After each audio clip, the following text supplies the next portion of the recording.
Ata mignonnet penons et tro ar bet, laouen braz on mat kavout ar c'hanoc'h evel bep zizun, kendechel a rim da zijoleuil roazon a drugare d'or c'houvidi, mat ar jetelo. Deus ket a glem goulena, izio e vo krogel an labalen e karter ar blon e surazon a mon arim da valedeni ur bern karterioal sur an eke marteze. Evel tu chantik en anternoz e vi me liors ar gailleul, em gave meuzeno gant Virginie Pronost, hag a gomzodium diverben e microem bregerez an vet 1000 tamm. Mon arime bete karter santeller d'ober anaoudegez gant ur c'haner roazonat an vet Jérémy Kerno. A diouztu, e meuzem gav gant Morgan Cotten, labourad ara amman evit Radio Kerne, ale, deuet tag an eom da bourmen var Bali Breizh.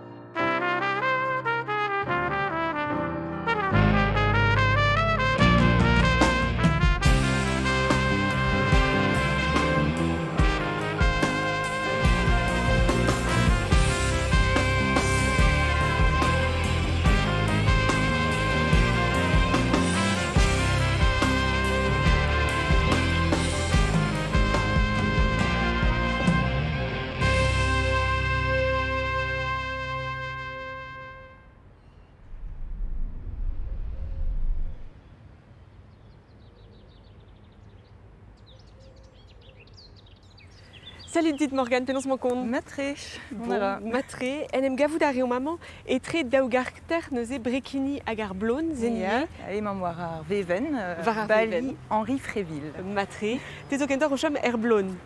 Mano labourad ar blon hag mano chom e brekini. Ah, Matre, on a vezou arez mat kenan daou pe gerout stelet abo e pelzo e roazon. Ya. Daoust hag e c'heller lavar ez eus ur vue karter amañ. Ya, bezo, alors marteze ne c'helket ne ket ken birvidik vid karterioù all, mais bezo, dreistol e karter ar blon, gant penonz bezo zal an tric'han ur zal dans, a zo engwestet kazig e bue ar karter, gant penonz prichou dereatre, a ouzet ve aliezma die trao gant kevredigejou ar karter, la tablée fantastique da skouer. Ya. Bezo ie a pezo un tamm tro dro a pezo alare dans ESS, l'économie sociale et solidaire. Ya. Gant bezo ur zavadur an vet de quadri, l'ermement tag 35 da skouer. Hag ya bezo kevredigejou a bepseurt gwesplet da dud a charter gant penons an dudioù karver zonerez a liezmad a dans dreistol. Neuze eus tu lavar ez eus ur vue kevredigezal kreñv war. Ya, crintre. Daoust hag ez eus lerc'hioù evit chikour an duti. Ya, bezo, a emañ o chanj kalzig karter ar blon just a war ne a emañ o laka deus evel a pezve ur pol kevredigezel, bezo penons le mrap, a zo penons ur gevredigez gwestlet da repuidi ie kalzig, ar labour penons start, ya. Ya. A liezmat ve goulennet gante penons kalzig a chikorioù. Bezo ie penons pat pen, eus ket bet kalz a vezeien da skouer pe dentourien hag a zeo deus bet digore ur pol yechedel. Ya. Diezin da gavout er maremañ. Diezin da gavout, me a tamm ve klasket dioren amman ie karterioù su penons pe a dra de bare an dut a de setu. Neuze eus lerc'hioù o tifluka vese Ya, Ingal. Ingal, ya, gaboue, l'arfen, assez, boue pembloa vraiment, et mon penons ar karter ar blon dreistol o chanj, pez ne ket kenger aze vid brekini da skouer. o te sachant dut emañ ar c'harterze? Bah, force penons, ma te sachant dut, pe gure marteze vraiment kalzreger ie e kresker, neuze Ya. amman ie man kreski ar prichou, hag d'an dud en em lojan, hag aliez amman ie ve kalzig a penons a lojez sokial. Ya. Setu. Me gure emañ ar ger o vrasad, ato, brassor, daoust hag e santez an drae war ar pemde. Ya kalzik mem eustra, war ar pemde bezo traoù de jiko ar hanom vel just devant a glei hag a zioù, Ya. ar metro Et vel just. Ya. Me guire ve gwelet nechelke roazon penons en ledanat blant d'ar pezvanvet ar gouris glas a ze. Ja. Neuze mandreistol Oui, elad. au vent war nuel. Ja, setu. Neuze gwelet ve un tampelor e karter la kourouz. L'air me marno chom ivie brekini a eve tamm torre d'antier Ja. a oa. Ja. Setu vit sevel la kada zevel zavadurioù. Ja. Bezo karter beau chardonnay ie a ze a zo bras divent a ze. Ja, bezus ties pe randiou dan e beta ou Ja. da savet e pepler. A ro kendechel gant ar goz e mo vont da velet da eul yo an denez penons e man keroazon o vrassad justamment. Ker roazon a zo chinchet kalz din dan nebeud amzer. A boe 1905 a do ugen, ebe lies kementet ar boblans dre zao. Tremenet eo eus 50.000 anezad da zauch an ugen mil. Ar verger a zo brasor c'hoaz gant pev ac'han anterkant mil anezad. Kemenser a eus roazon a nenek vet brasaker e France hag a neil e breiz goudena onet. Blavezhioù triugen e krog chanterioù divent eus tustret Brest. Torioù braz a grest tamm evit dont da groui, karter bourlevek. En abek d'ar zavadurioù nevese, e red chinch an doare modeus an dud da veaji e ker. Kemense a zo gueriz douan de c'hoaz, a bo er marese ebet ato roazon o emdrei. E pat pel e beskeud en roazon nini ur ger punk, a luskat se a oa eruet eus breizveur, var dro ar blavezhioù pev ar ugen. Plijou dara dustud a yankiz o roazon a nerz, hag a c'hoan en ebi a zo diazez ar zon erez punk. Kemense a c'heller gwelout en un diskouezadegik, staliad eti a c'hevredi gechou. Stroladou son erez evel Kalachnikov pe an Trotskidz, krouet e lambal a roazon, a bin var leuren ur festival nevez avet, an transmusikal. An dudio ankaiad ar riboulad var blasen Sant Mikael e stred ar zechet pe sal ar cite, ur strolada leus roazon a bichkalz deo, markitzad.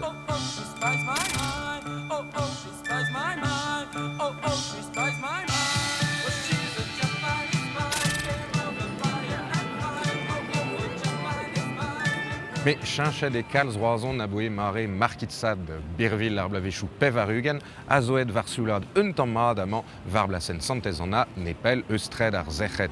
Sal ar cite a zo bet ad kempenet da skouer a kwent ar jacobinet a zo deud da vezañ ur zal kendalc'hioù e daouvil triver. Kalz labourioù a zo bet var blasen santez an a boe ugen loa. Dreistol en abek da un an eus chanterioù brassaist ur roazon iniar metro. E minaoc'han naou a pev ar ugen eo votet savidigez ul inen metro gant ar c'huzul kaer. Mon ara eus an anternoz beteg ar su. Ar raktres avat a zo hir a luziet. Ar roazoniz a ranko gortoz daouvil daou vit gallout implijout an doare nevese den em ziblasi e kaer. Met entan edin dustu. D'ar poanse o roazon ar ger vihan na erbet o kaout de linen metro. Raktres un eil linen a zo lancet kerkent. Mon ara eus ar reter beteg ar c'hornog. E daouvil daou var nugen, ugen vlagoude al linen genta e o digoret an eil. En ur ger eler mar c'hell an dud en em ziblasi essor a primor e c'hell on ive bev a pellor eus a c'heiz. Kemense a voud roazon da groui karterioù neve. Evelini lakourouz da skouer, pal a raktresman lancet e daouvil daou, loja 10.000 anezad neve. Kemendal a zo begret gant a c'harter via Silva, savet e pen a linen metro B e sozant se vignek. An ol chanterioù se o deus ur c'houst evel just. An e gomzant ket nemet ken diverben ac'han. Amañ e c'harter via Silva, tout ar zavadurioù neve avel adreon din a zo bet savet var douarou labouret. Kemense ne ket dreist ordinal evit lies urted an natur hag ar vuhez. Hag evit pez a zel eus an ac'han, e o kresket eus dek dregan priz al lojamanchou neve e bro roazon. Kemense a zisplek perag, e karterioù zo e ranker peia betek 10.000 € ar metrad karez. A c'heskse a zo liammet ive gant em droadur an tigar. Pa songer, neus ket kaidal e oa bet redonne e 1905 a triugen. Ad gred ebe pen da ben e daouvil saitek evit degemer a linen tiz braz, a lak Paris da un eur an ter eus roazon. Muor a dranioù primor, a zaj betek breiz ur boblans neve, muor a ac'han ganti. A ba oe, ez eus bet savet troudrod an tigar neve ur gwir karter aferioù an vet euroren. Savadurioù modern a zifou pepiniet e dro, ar spi a zo degemeraz e lec'hioù coworking a dreist luget evit implijout d'un derminadurez modern. A var ar memestro en em gavledet a c'heisker e trez hag ar su. A setu penoz eo tremenet ker roazon din dan nanterkan loa benag, eus ur gerben e grand vroel, d'ur ger a glas ken em ziskouez var a live broadel, man e ket european, ur ger a jinj buan hag a gendalc'ho denober en amzer da zon.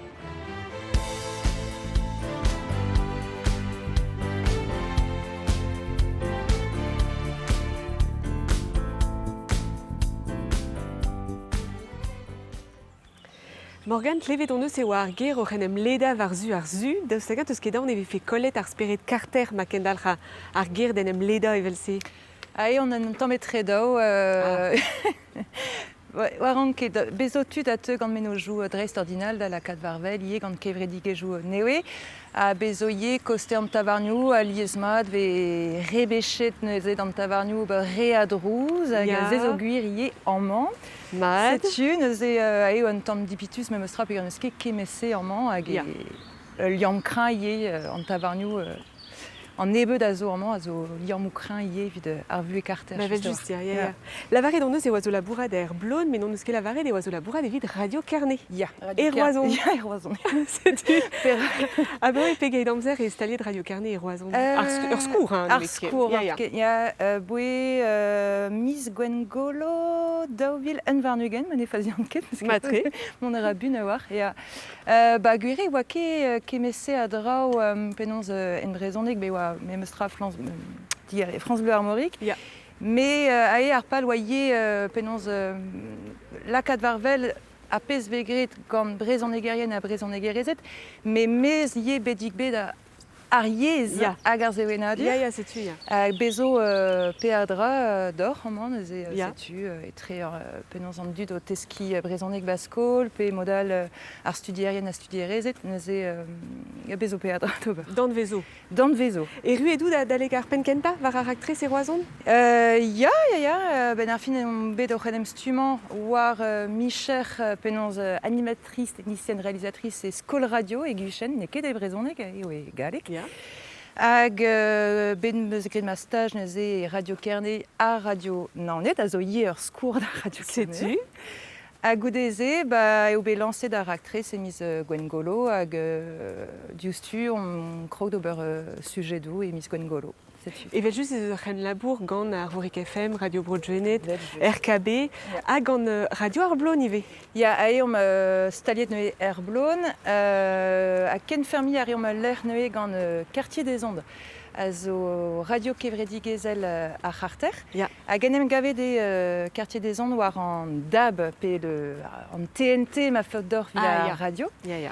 Hag neuze ken fermi a reom l'er, me an abadennou ie neuze treuskas a rande bemde un abaden en brezonek. Damzo genre daou pe dri a vechou o labourat evit radio Carnet, tu da youlvad ouspen? Alors, tu da youlvad a zo, hag emañ mo klas ki e war l'er tu da setu, youlvad. ar gal, Setu. chila out mat. Ya bezo eouen dube de skouer ve lusket ve gantan an abaden an ve de roud. Ga emañ c'hober un doare kojeaden gant tudiaouank, setu. Ah bah oui, bloaz e bet levet an o deus radio Carnet pe gero deus laket a dalvezou d'ur gwir evit merc'hed an ti, setu displegadennou Mathieu Herry. Evel gopradez edal radio Carnet e c'hell Marianne Vedi goulenn undervez diskuz ar miz da vare e hamzerioù. Ur gwir nevez roet ar skipailh e miz even gant kuzulmer ar media, staliet e ploneiz, kichen kemper e naonet hag e roazhon. Kevout a ran ez eus un doare disant me meustra da skouer da gañver ar michou, meus ket ben ar fin da kaout dig a rechou evit lavar meus ket c'hoant, ne c'hellant ket mont da laboradirioù da skouer. Ebro Japan emañ ar c'honj e michou el lezen abaoe 1906 a ugen hag emañ gouarnam an brospagne o labourat war un danvez lezen. E France avad, e beret gortoz daouvil un varnugen evit gwelet un embregerez o lakad e plas ar gwirse. Ar gant an yake font nous war vitout an traougis, setu do e dom penonz kemer ar parl ma teus ran vidor an dra. Me jonj den ar paskente, giz o bern traoù ve groat gant dud pe ga revredigechou, gant embregerechou, an dra ar paskente a ma treuto bar liz en gouze. Ar gwir nevese ne ket bet implijet roaz abaoe trimiz e radio Carnet, me cheñchet eo traozo dija. Par exemple, que j'ai de zegon ur sortez neus laredin, fin e chanj kalstra emfen, pegur e meus e verzon a he e ur gwir a ne meus ket ne nems antan ket kablus ken da da ve an terklan el labour pe da gemer ur vechou vidom pe da labourat nebetor, quoi. Hag an dre zo ur fin ur chanchaman spirit a zo vid poen an ibrasan. Ire de voie gant ar media ar prantadean roet d'an implijidi da vare gant e digez pe advaba du robugale. Gant seurt guri ou soki al nevez e chom Radio Kerne un nemet en vro vid poen. Embregere choual a zoet da eul Radio Kerne a baoe evel just, Morgan da stagan ez eus kalz merc'hed o deus implije d'ar gwirse Radio Kerne. Oui, un temps de better vi bloa, vraiment, bezo 6 dregan neus a pez oa tu tapout zo be tapet, neus a pez oa un temps gortoz et ben ar fin. Ma ben ar fin eo dreisto les oa ur gwir an on esket d'ave an kablusken, be an klang wechouzo hag pelgon zo lar vinke vid don irie hag ben ar fin penons ar peptal voudus an ben ar fin dreistol. Ma ar sperejou o singe. Setu dresia. Radio Kerne a zo bet unan eus an embregerechou kenta e bro c'hall gavdin o lakad ar gwirse da dalvezout, diskouez a rap egen digore spere da Radio C, da sagan e zantez an draete o labouradeno var ar PMD. Ah ya, davad. Da la rede e roet ve an doare d'an implijidi a implijiadezet be an en o vleud al labour a pezo abouez hag dreze omni e en o vleud vid ober al labour marteze effet du sort hag roet ve fichans diom ie hag zezo abouestre ave justi. Ze an dud ave laouen labourad e Radio Kerne drevraz. Drevraz, ya. Gouzout a ran ou dedenet braz ie gant a penaos gwiri war merc'hed, da sagan e implijez a radio vid lakat menochou da dremen, vid komz divarben traozo a blij dit.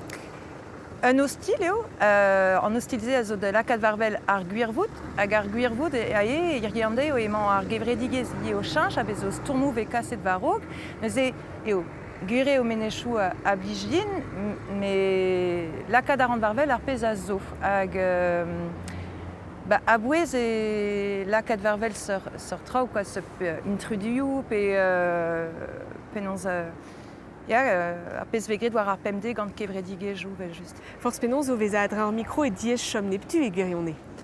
Me diez a din kredi e c'hell bean neptu ar gazetennerien pe ar gazetenezerezet pegero menojou an eus, vel just e ranker rei ar goz d'an ol.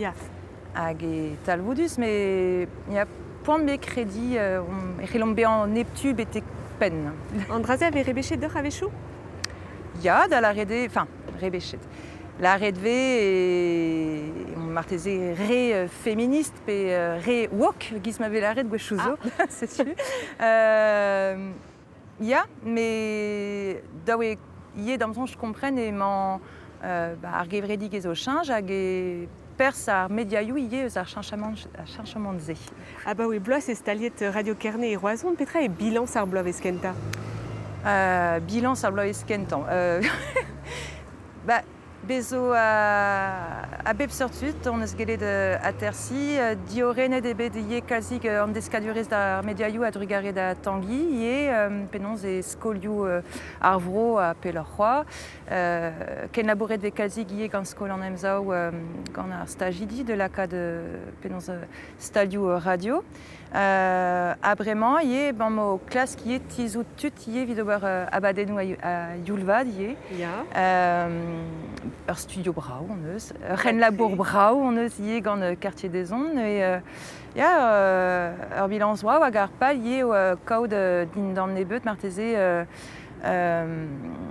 penons tizout d'an DAB+, me l'er me oubet digore deus e kentor koste beinveur a guitrek, setu. Penon chila o Radio Kerne e Roazhon? Alors, penon chila o Radio Kerne. War ar genrouedat, déjà. Ne ket fall. A war an DAB+, gant quartier des Ondes, diouz ar mintin, abret diouz ar mintin, setu. Trug a revraz Morgan evit an ol ditourousse ken ur vechal. An ver is the roof? An voud ar an the roof. Eba matre, dion gober un tamm tro betegeno gant yo an denez. Nepel eus tavarniou klasen santezana hag ar blasenoch, setu The Roof, ur aktrez bet lanset e daouvil naontek. Amañ e kaver ur micro-breserez an vet origine, ne goren evout, met dreistol ur vouger evit krapat. Olivier Lopito a zo unan eus a re o deus kaset ar aktrez da ben. Kraperan ezan e unan, meran ar a izio al ler gant ur skipai daouzek den. Medir ebet ar aktrez da ziouani e hospital koz an hostel douwe. Krogede e daouvil naontek, da la rede digore de beda l'air adare dans dud et daouvil naontek gant The Roof hag origine. a rogze eus bet pel amzer evit labourat war ar aktriz. Da red tampedam pem bloaz evit lakad an traoù da bandaro. Ur berntud a zo bodet etron ar vougerizioù. Tud yo an dristol a blij dezo en em zachakuit eus an douar, dre nerz an divrech hag an divesker, evel Elias Micha. Ar podiouangman a zo eruet e roazon tri blaso evit Elias studioù biologiez e vreur eo en eus laket an ezan da zijuleiz rouf diustu ebe plijet gant ar aktrez. J'ai donc bet justu gant ar kaperez e ur sport plij din kalz peogwir da unout a ene per ur boger a ze plij din. A an meus deus an uel der, neuze setu perag e plij din ar kaperez en diabarz peogwir neus ket kalz a uel der. Tudal a zo amañ peogwir e vevon e c'harter evel Maïwen Mercier. Ive a zo deud da veva e roazon evit studia 16 blaso. Tapet i doa kentelioù krapat gant ar club alpin fransez, plijou da radezi personelez a lec'h.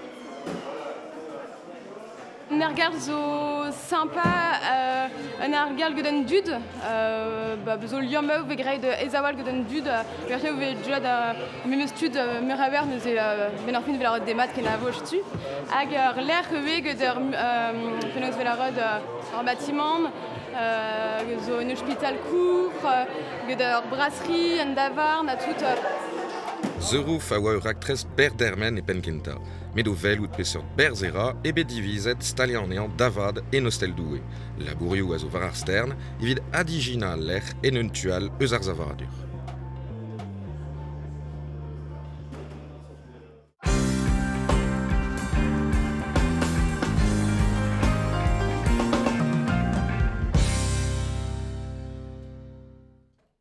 A setume e karter santeller e roazon a tao hag kavet em eus ur c'hant er roazonnad Jérémy Carnot. Penaos mo kont, Jérémy?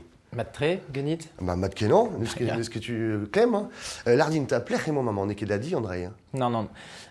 Nizo barz an ti Françoise tetamanti. Ya, hag a zo amañ, Françoise tetamanti. Mon ara, Françoise? Lardin piou e Françoise tetamanti. Françoise zo ma pianiste, hag a zo, oa skolerez pa oan e skolaj. Ma tre, setu an evezout da rezanei e bo epel. Ba oui, pemzek vle, dem sanj. André zo un istor brav, kant a gant e gelen. Ya, kuere. Françoise a zo an avezet kentor evit beza ur gannourez lyrik. Te zo kentor an avezet evit beza ur c'haner engounel. Penaos tapez bec'hant kant a ganti? Evidon e oa dedenus da meskach un daou stil. Setu... André vo klevet just bremaik. Lardin ta, Jérémy, kant a aliez assemblée so taou? Pazre. Just ava, bali braiz a zo un abek evin en ober hag emo devant da genig diom ur gant aouen engounel hag a zo anvet approcher pour entendre. Pas peut se rendre, Jérémy, pas peut se rendre, Françoise.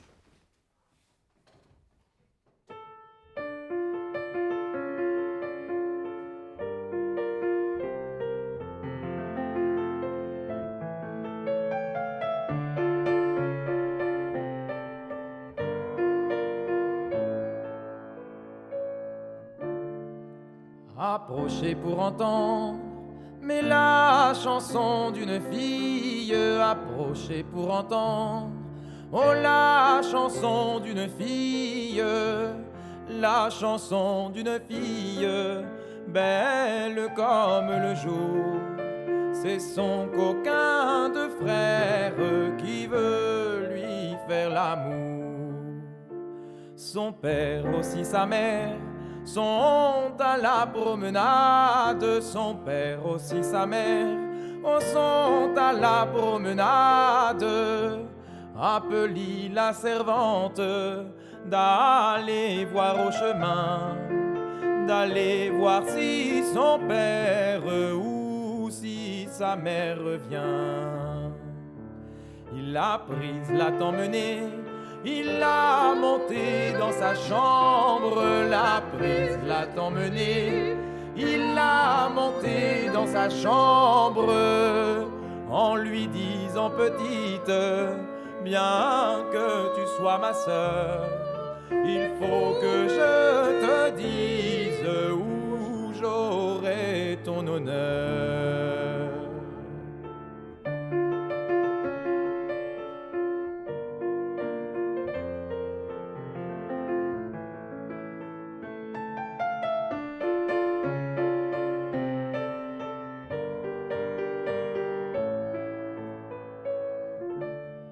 Pensez à Dieu, pensez.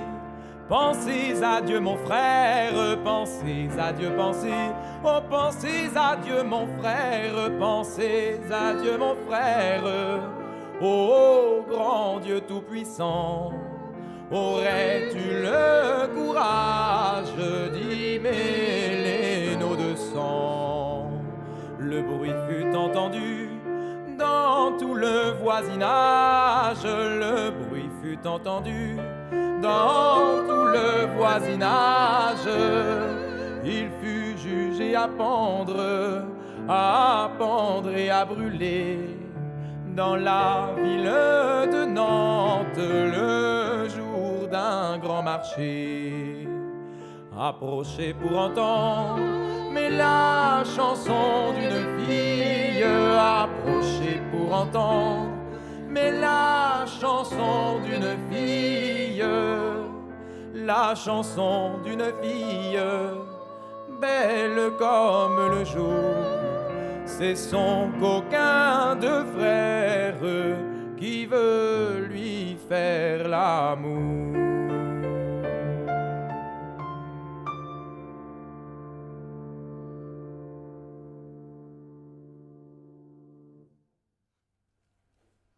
Pegen Brau à Fromus, merci dit Jérémy, merci Françoise. Agathe Cavedevo, Françoise Tétamonti et fille dans la baleine, Evie de Neil Kanawen, un temps tristi. Petra peut Canada, Jérémy. Alors Kanawennement, zo approché pour entendre. Yeah. Alors Kanawen triste. Ah, une histoire famille triste. Yeah. Bon, Alice, Kanawen Wengunel, et Braise en Inkegual joyeuse. Non. C'est histoire 40 à Galice, Vélaré et Galec. Les histoires d'amour finissent mal. En général. Jérémy, Argonallement, c'est une gounelle de ce Braisuel, de ce pélareter, Argonawen, c'est juste à voir. Mais non, Argonawen, c'est autour de ce pélareter. Argonawen, c'est de ce Braisuel. Heure classique, quoi. Heure classique, ya. À Peragout, BDN, qu'on a Kanawenu, un gounelle de ce Braise. Ben, nous on cut. Non, mais viré, Krogen moi. Pas on bugalé, Gonnar Bignou, ya. Goudé, Gonnar Bombarde, à Goudé, Gonnar Can, quoi, Gonnar Can. À Gand plus des skate qu'on a juste avant. Gand Marc Lérivet, conservatoire et Roison. Un den brûlé de Madame et Roison. Perak peut se béchon denem la cade à Garoud à Ron en Gounel. Petra Blichdi de Ron en Gounel. Besoin de Rabenag. Conte une histoire. Il y a Plijaradine, l'Aristor, quoi. Conte historiou. Conte historiou, à tout, ya. Quand on a arrêté Galec, avec Françoise, mais des skis peut se brisonner, à Perac peut se béchon des skis brisonner, Jérémy. Des skis brisonner et Roison, et ce qu'on a même ça. Évite comprennent à rendre surtout, quoi. De la redée, les yeux à rendre, et les laquelle à rendre des skis brisonner. Ben, ya. André zo bravo, avec suspense, tu peux trop bravo d'agontalium. Ag Perak peut se béchon des skis brisonner, André peut se arrêter, et de rendre, mais d'austagan, et scrivez ce qu'on a ouénou, il Non. Les resquettes. Non, pas. Poigné. Ben, Juan Meus, mais Nekedes déjà da script. Ils veulent juste. Nekedes da l'art trau triste et passe d'ailleurs. Ag justement, penos et Chibabes à Ronawenu, à Zegon Françoise, Perak peut se dibabé d'asquare à Gonawennement. Barz Léoriou, p d'astum. D'astum, Marguerite Rodriguez d'astum. D'austagan peut se bétro du d'astum et tiandut et mossé. Il y a, Grande-Moisée déjà, et Groué. Il y a, et Plescope, il y a. Et Morbi en Asie, tu te hein. Ben, il y a. À justement, à compter des bédines, l'histoire, l'aéré des bédines d'ailleurs ziater. L'air ma poids, Urvéchou, en reladez-nous. Ben, il y a. Cals. On a réseau triste hier. Mais il y a. On a ragualeur, même sera. À Meivé, Jérémy Zobé de Tastium et Dielou Franstri, à Cavé des Meuses, un tarzor, skipal caméra frifurche, à Wabé de Bétek Broléon, da Guérat Bugalé, et vite Cassenu au Bété Groison, et vite Diguéry, leur scroll vraisonné. C'est une zé, Boestandiel. Emma ur skol vrezon eg neve da vezan digoret e roazon a ben fin a la veskoul. Setu youn a Marcel zoet da gehat bugale. Ma viche goul genor, kas o bugale dre ret. Peta lach ferde. Sonjita. Elance, Levichen, qui est d'accord, Matrahi. Ah, mais Brumas doit de lezen et préparer c'est encore et horan quelque chose. Reviens. Ja, Guisalla ou maman. Ma di che deve essere in scuola, i deschi di presune. Non, mais Brum. E velan che de peta, service a presune che la alle vien. Avez nog kid? Non. Jo. Men Dio. No. Quella devo passare om da ski troval. Sì. Oh.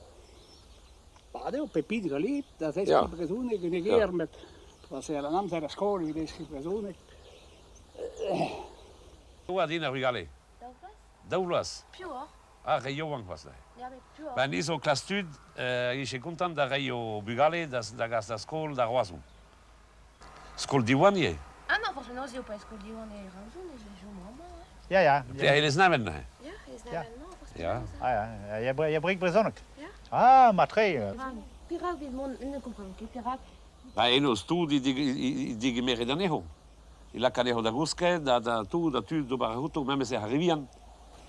Ja, mais bon, alors tu escolhi Diwan, Pirak, dit. Ja, mais non. Eso eu ben eno energia vaz, eu só com tudo do barahuto. Ja, mais je escolhi Diwan normal. Agablement. Agadroma, escolhi on les amène à Droma, vous prenez enquête, Non, mais d'abord de comprendre, puis c'est dire, c'est leur que jamais c'est en télévision d'azul. Ja. Et très cresté, ils agennent. Pas la enquête des ronds, mais. Et très cresté, ils agennent. Ja, C'est leur que jamais c'est la caméra frifurge. Non, mais c'est dans. Dan speciaal de camera frifurge. Ja, mama had die ster daar proberen dan ze. Camera frifurge. Filmen dat medie. Du digger om het portret.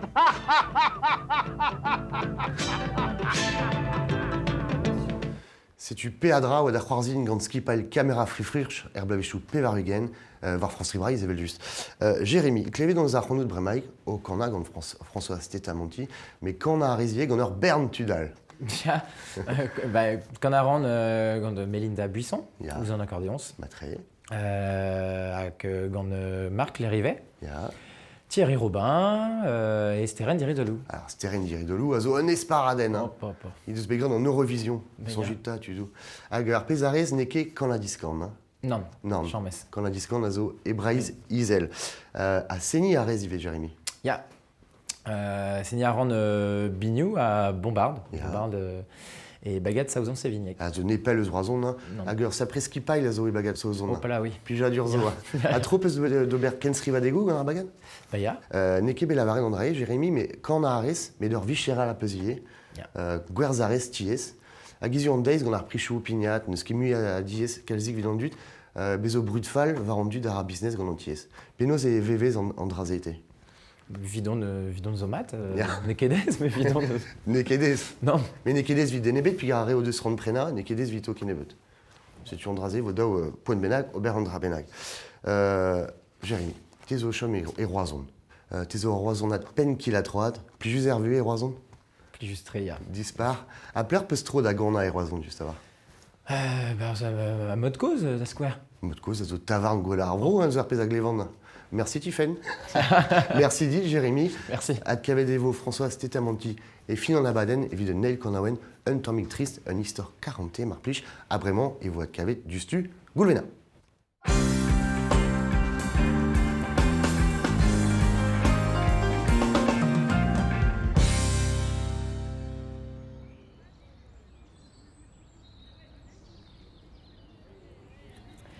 Salut, dit Virginie, pédance mon compte. Mon ara Malaganès. Mon ara Matkenan, c'est une internos roison, nous est liors ar gailleul, ton a récemment d'abonnement gauche-à-gauchal. Ali esmat. Ya guir. Ya. Et moi de chom nepel martézé. Sais-tu. Ah, nous est d'aliors sentomic. Sais-tu. Davatier. Ron et meusvet don d'avélé d'arrenou dirio Virginie évite compte zivarben miltom, petrae miltom. Miltom, azo ar gevredi... Non, an embregerezik, vous savez, digaris, et misérie d'Auville Nantek. Vite stuma, tud, hag a feldio, laboural gant bugale dignon c'hwerbaz petramant bugaligou. Dre brezhonek, gant ar brezhonek a ge brezhonek. Neuze, stumaran an tud a zo skoaze le rezedman berskolioù, tud a zo magreze derger, a beb sur tud ben a fin a feldio laboural gant bugale, gant ar brezhonek ie. Matré. Hag e lakan an dud ie da gojeal dre ar pez e vezan vet abadennou dielfen ar boajou labour. Ya. Vraiment zo ur mezion anavezen mat e bet al labour social, evit duskulia kudennou pe trao ar warvez aliez e kerz skipaioù neuze evit don abet gant un den neus an diavez da gojeal da eske ma da gavout pistou al ma peus ran. Diskoulmou, vit beza eurus en e labour. Eurus or méchant. Eurus or, sais-tu. Perag an an ose 1000 tamm. Peguir ben ar fin e labour an e bet ar bugaligou a baoe pel, neuze dija e roari evit ar bugale, 1000 an avezet, a plijou da rakalzik ie da re deut ben ar fin. Hag e chonj din ben ar fin eo deut peguir pepini a zo gred gant a bepseur tammou, a ed ar vuez evez desket trao hag alagal. Hag e chonje din e mije c'hoant derel tout an tammou, a zo bet d'asparze da ed va bue, a ober un dravat michans gant an draze, a neuze profita deus tout an tammou deus an dudie. Matre, penaos e dit ar menos sevel ar stal-se. Ben ar fin ne feleket din mont da labourat evit d'un denal. Ah, evit mat. An dud a pen ar jeu. Setu, hag an dud formil a zo labourat enno an darnoa sadioto. Neuze, ben ar fin meus profitet da gaout un tamm arc'hant evit enem lansa pe klask enem lansa d'an nebeta. E zed ober? Sevel ar paperechou agal a c'hell beza un tammik torpen, gure. Bet ar stuma zo ur bet gant lezenou eleiz, kratadurioù da gaout agal agal. Neuze c'hell beza ie un tammik luziet d'an afer, met plijou. Deux ganit. Ya, setu. Petra a bujit kemen barz bet ar vugaligou.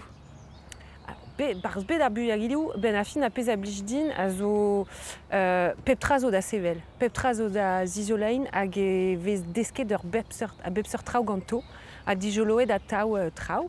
Hag ben ar fin ez eus ul liom gant ar brezhoneg ie evidout me, peogwir pa moa grevasum a dur war mis e skol an emzao, ben a fin neuze pemzek boazo ar boazo ton dija. Setu. Ma staj kenta oa gred gant du skouarn, hag e oa kroget an istor 40ez gant ar brezhoneg. Gevredigez leomet gant bet ar vugaligou. Setu, hag e o dalc'het a baoe. Hag e kavant brao kenan e vije mem eustra peptra posub. Pep intrudu a zo posub gant ar vugale. Pez ne ket gwir er vezon evit an dudet ken. Enfin, dipon a ra deus an duc'hoaz. Setu, neuze un intrudu a zo faltaziek davat, burzu duzie, a bepseur trao a c'heller digouezout, a c'hell digouez gant ar bugaligou ben a fin. Ya, gire. Ar rogar skol ez eus un toulat bugale o deus ar chans da gaout un tañva d'ar brezhoneg, selom du stud eus kelaouadenn Julien Lebot. Mélène? Très Mélène. PV gwez da vale pe c'hoaz en ur c'habarnou neus nemet bugaligou amman. Laket e vezont da anavezou da livioù da skouer pe da glevet rimadellou pe istorioù bihan gant ar c'hami chibai. Re a zo. C'hwi a vo dre bet ganin va c'hoaz. Ken a vo. Anem gav kenta gant ar brezhoneg. Nin ket gwez d'ober frazenou e brezhoneg evel just, revian nin dam sonj, met da gwez tin da lavar gerioù, da skouer demad, kenavo, a livioù ie, hag ar frouez. Bep sizun e turn un anterer vez amman gant o magourezet. Daou? Tri? Anem gav al lavez vech ar miz gant ti avroleon mez ar vechman.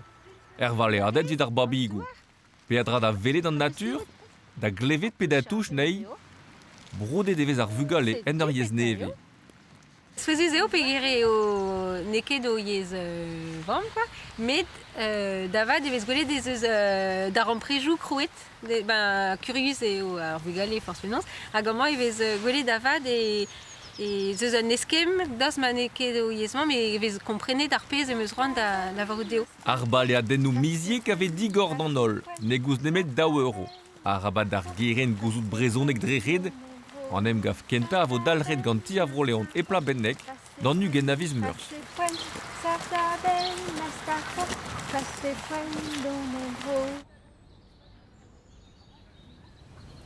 Labourel a resté muur gant ar skolioù neus e Virginie, mais aze on eus golet diouvaouez barz ar gelaouadenn, an ve ar rezneo marteze? Ya, hag eran, neuze an animatourez Stephen a labour eviti ar vroleoun hag moa stumet nei hag geneileizet varlene, Ya. varlene, setu, Mat. ya, hag eur vagresie deus lesnaven, moa stumet ie pa don dervez neuze un abad, un tamm va e oa ma peus ya. Diouvaouezin, daoust hag eus tumez ar botretier. Hag eus bet tro den ober, ket kemen, me ben ar fin e moa stumet, vid ar pezadenn deus ar skoazelerien mam, unan daou matreze d'ar muiañ petri, me animatourien kentor evit abadennoù tañva a zo diouto evit ar magourioù hag gant dispositif penarbe des eus ie ar skolioù, nous zo ket tri pepevar, neuze bezeus diouto ie. Mais n'in ket ken dedennet chom ar ur bed maouezet c'hoaz ar betse, bed ar vugale vihan? Ya, gafkedin eo an afer deden, eo kentor an afer opportunité. Da lavaredio, dija n'int ket gwelet ben a fin evel tud ar c'helfe ober, ar c'helfe beza dedenne gant ar vicher zo ken, hag da c'houdez eus an afer mega vie gopr, talvoudegez en un doare neket talvoudeget ar micherioù ben a fin setu, neuze edukatorien na revian a zo, neus ket kalz diouto, ar c'hell beza renerian ie, klandur bugaligou, mais da c'houde, auxiliaire du puriculture, hag a rezo animatorien bugaligou, neus ket kemen. Neuze muioc'h ebet ar skolioù e l'arfen e vije. Ya gwire e van kalz deus skoazelerezet, deus magourezet, ne ket ur vicher a zeden an dud kemen ken?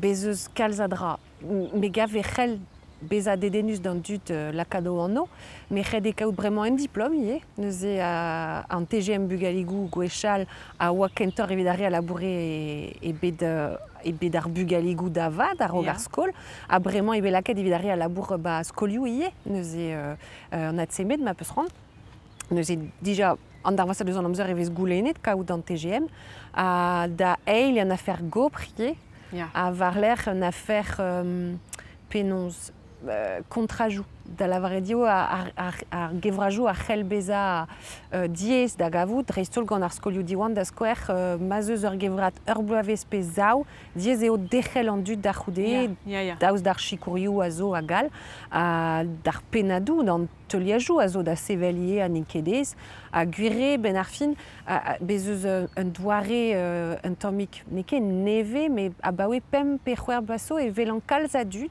o kregi gouder sumadur c'hwer mis gant ar vicher ze ben ar fin ar vichemment neuze ar skolioù bez zo brao me gav ben ar fin ne chom anket var o fost a ne ket gwir e vez kavet an ezo ken zo ken e bet ar bugaligou pe bet ar skolioù pe girin bet d'un tammik euget me gav ul labour dedennus eo met de labour ne ket dez red eo beur var dro ar vugale, var dro ar c'hempen, var dro ar bepser traoù setu. Komzet an eus a hed eus an div eget a bred, perag eo ken a bouez an div eget a bred da sonj ber a ber? Pe gwire ur chans evit ar vugale, hag eo ur chans evit ar familioù ie da lakad varvel o ruchou, hag gwelloc'h eo beva en ur bed l'er ma vez anavezet da doujet a pin gret gant pin vidigez pe pinim ose setu. Me da vechou e diez kendrechi ar gerent? Ya, kendreri ar geren hag ez eo talvoù dus davad, a ne ket an dra just diouz ar riz evit ober brao. Setu pe gwire eo evez meneget ataou diouezegez saouznek, galek zo ken ar c'hoaz, me mos kroget pemzek bloasso hag ez eo mose, me c'hed e lavarout eo brao ie kompren deus pler et eom hag emañ me breiz hag e breiz ez eus prezonek galaouek hag galek hag setu. Askler an traoù. Askler an traoù. Trug ar ebraz dit Virginie evit an ol ditou rousek en ur vechal gant plijadur e mam du stioù vont da kavout ur ran neve deus buez ar zant.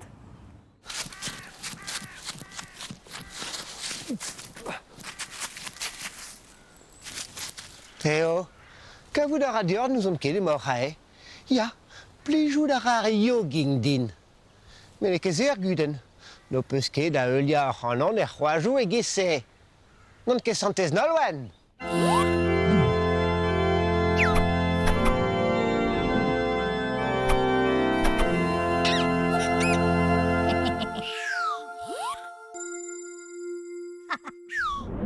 Bezo de Santez Nalwen, Peno Alwen, Gwen, blam de Furnes, a blam de Chalon Sacré, Nalwen a blige ar yogin daïe, en nol bautre da rede vareler. No sonda idis kui genin truc nert mesui, pesa dalves mi pevui, nos vez vat dior, a plijou dara fe dior, di mezigenin, ur plaha gemredo, a ur plaha benye, e ur kachi, kit da garat, oa ke pel dar e zart an vez priejou, e gwirionez nalwen ne oa ke plar de eureji, neuze, gant asan de zad, eze as divar kembre betek breiz viand, gant e euliades, kuit da ve a chigarde de rer goto.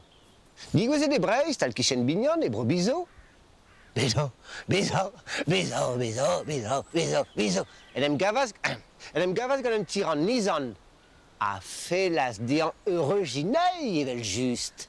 A gid a laret. Chilaou ta apotre, mais o trochet kuit de skembre.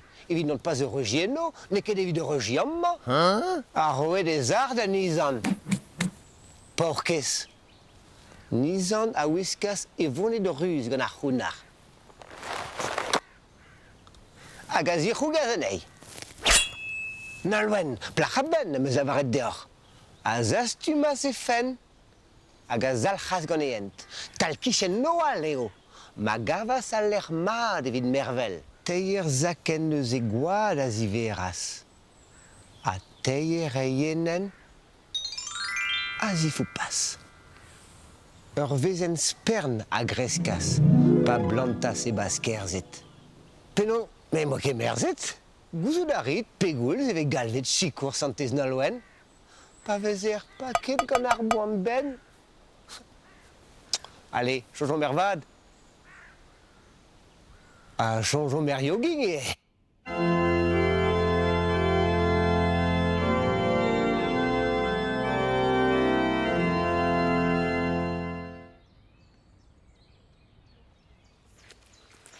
Non avezen kemat bu e Santez Nolwen, kalz l'error edin an traoù bremañ.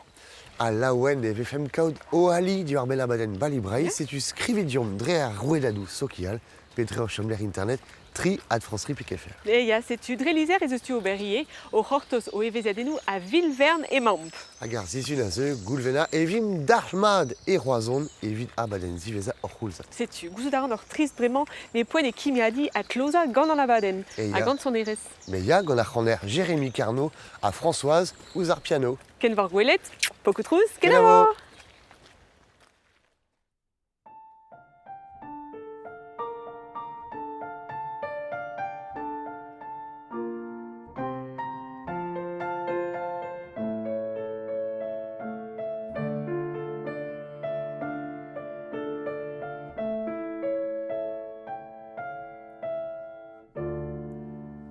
Je suis l'amant malheureux dans ce monde.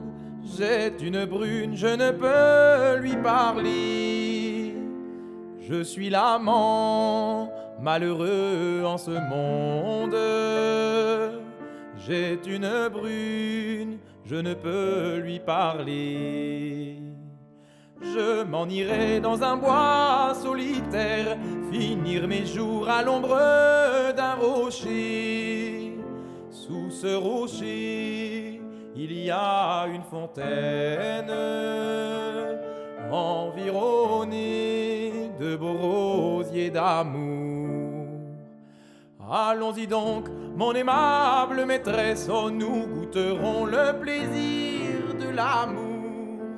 Mais mon bel amant, que veux-tu que j'y fasse? L'on m'y défend tous les jours de t'aimer.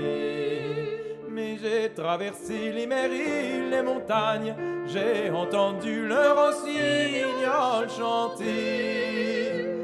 Il m'y disait dans son joli langage que les amoureux sont toujours malheureux.